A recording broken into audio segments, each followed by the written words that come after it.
Masih semangat anak-anak dalam belajar? Harus tetap semangat. Kita akan masuk ke materi berikutnya, tematik tema E, subtema 3, keseimbangan ekosistem, pembelajaran 4, 5, dan 6. Adapun tujuan dalam pembelajaran ini, yaitu materi PPKN. Siswa dapat menjelaskan bahasa Indonesia sebagai bahasa persatuan. Materi bahasa Indonesia: 1. Siswa dapat menjelaskan isi teks. 2. Siswa dapat menentukan informasi dalam teks non-fiksi. Materi IPA: siswa dapat menjelaskan faktor yang mempengaruhi keseimbangan ekosistem. Materi IPS: siswa dapat menjelaskan pengaruh letak geografis Indonesia terhadap kehidupan ekonomi. Dan materi SBDP, siswa dapat membuat rancangan topeng Nusantara dan membuat topeng dari kertas. Nah, itu adalah tujuan pembelajaran kita kali ini ya, Nak. Di sini ada ciri khas Baitul Jannah. Pada pembelajaran kali ini, kita akan belajar tentang 1. Menjelaskan bahasa Indonesia adalah sebagai bahasa persatuan. Ada pada Quran Surat Al-Isra ayat 88. Yang kedua, memahami isi cerita non-fiksi. Ada pada Quran Surat Al-Haqqah ayat 43. Yang ketiga, memahami faktor yang mempengaruhi keseimbangan ekosistem. Ada pada Quran Surat Al-Hashr 280 ayat 77. Yang keempat, menjelaskan tentang letak geografis terhadap kehidupan ekonomi. Ada pada Quran Surat Al-Baqarah ayat 216. Dan yang kelima, memahami tentang keragaman Nusantara. Ada pada Quran Surat Al-Hujurat ayat 13. Kita masuk ke pembelajaran materi PPKN. Menggunakan bahasa Indonesia sebagai bahasa persatuan. Salah satu ikrar Sumpah Pemuda yaitu yang berbunyi, kami, putra dan putri Indonesia, menjunjung bahasa persatuan, bahasa Indonesia. Nah, di sini bahasa Indonesia menjadi bahasa pemersatu rakyat Indonesia yang terdiri dari bermacam-macam suku yang tentunya memiliki bahasa daerahnya masing-masing. Bahasa Indonesia digunakan sebagai bahasa resmi dalam kehidupan bernegara dan pemerintahan. Nah, adapun hal-hal yang perlu diperhatikan ketika menggunakan bahasa Indonesia. Yang pertama, menggunakan bahasa Indonesia yang santun dan mudah dipahami saat komunikasi dengan orang lain.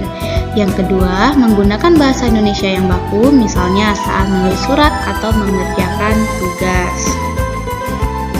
Masuk kepada materi bahasa Indonesia, menemukan informasi dalam teks non-fiksi.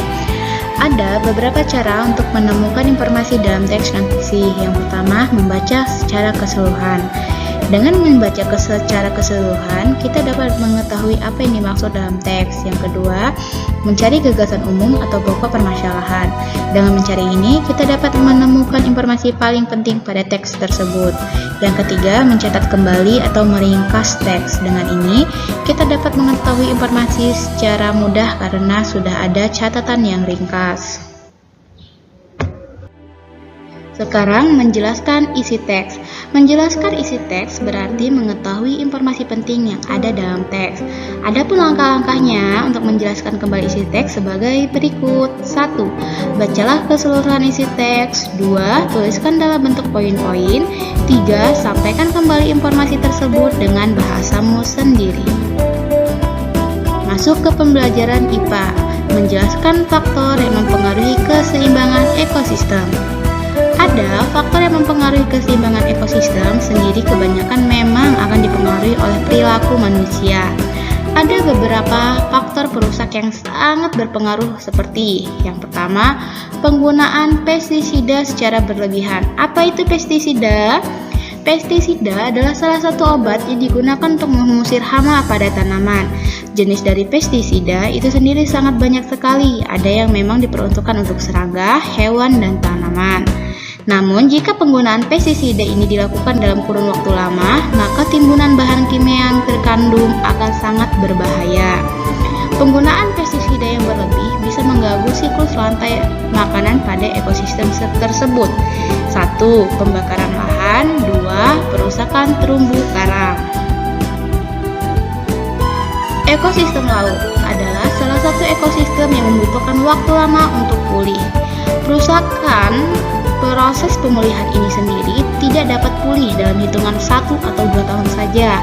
Salah satu komponen yang sangat penting adalah terumbu karang yang membutuhkan waktu lama untuk tumbuh. 1. Pemburuan yang berlebih. 2. Pembuangan sampah. 3. Faktor alam. Faktor yang satu ini lebih terfokus pada kerusakan yang ditimbulkan oleh alam. Biasanya hal ini berupa tanah longsor, gempa, dan beberapa faktor lain yang disebabkan oleh alam. Namun, faktor ini biasanya akan sangat jarang terjadi. Masuk ke materi IPS, menjelaskan pengaruh letak geografis Indonesia terhadap kehidupan ekonomi. Wawasan Nusantara merupakan cara pandang dan sikap bangsa Indonesia mengenai diri dan bentuk geografisnya. Wawasan Nusantara mengutamakan kesatuan wilayah dan menghargai keragaman untuk mencapai tujuan nasional. Salah satu cakupan wawasan Nusantara adalah kesatuan ekonomi. Meskipun memiliki kegiatan ekonomi yang beragam, persatuan tetap terjalin di antara warga negara Indonesia. Nah, di sini ada beberapa manfaat dari persatuan dan kesatuan dalam kegiatan ekonomi, antara lain, yang pertama, kebutuhan ekonomi akan tercapai. Yang kedua, membuka lapangan kerja. Yang ketiga, mengurai jumlah pengangguran. Yang keempat, meningkatkan kesejahteraan rakyat. Masuk ke materi SBDP, membuat rancangan topeng Nusantara. Nah, di sini kalau untuk membuat topeng dapat mengikuti langkah-langkah seperti di bawah ini. Yang pertama, buatlah sketsa dasar wajah berbentuk oval pada sehelai kertas karton. Kemudian pada sekeliling sisinya beri tanda garis titik 8 bagian. Gunting sekeliling sketsa sesuai garis yang telah dibuat. Lalu lipat dan tekuk sketsa dasar wajah berbentuk oval, kemudian di stapler satu persatu sehingga membentuk seperti pada gambar.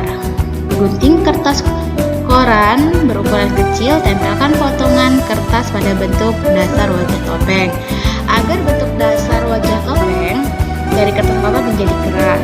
Yang kelima, bentuk dasar topeng yang sudah selesai ditempeli guntingan kertas koran.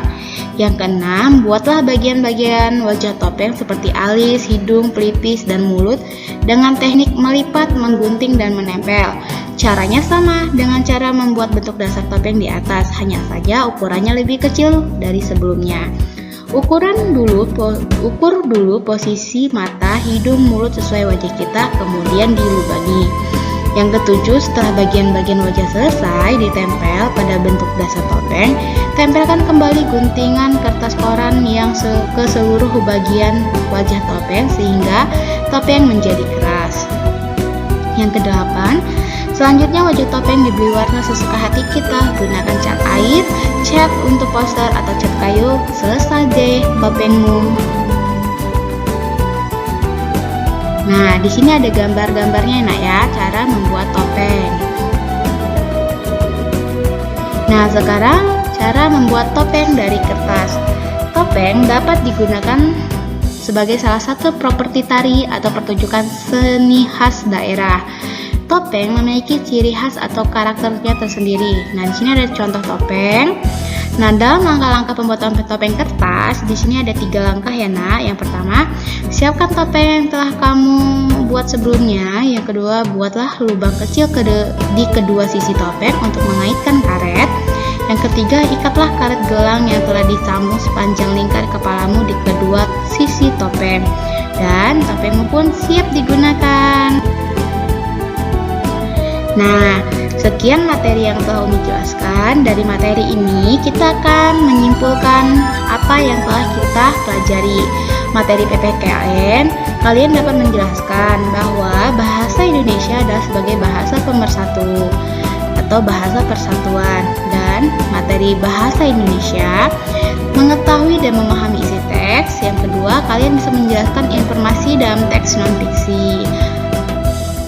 Materi IPA, mengetahui dan memahami faktor yang mempengaruhi keseimbangan ekosistem. Materi IPS, memahami dan menjelaskan manfaat dari persatuan dan kesatuan dalam kegiatan ekonomi.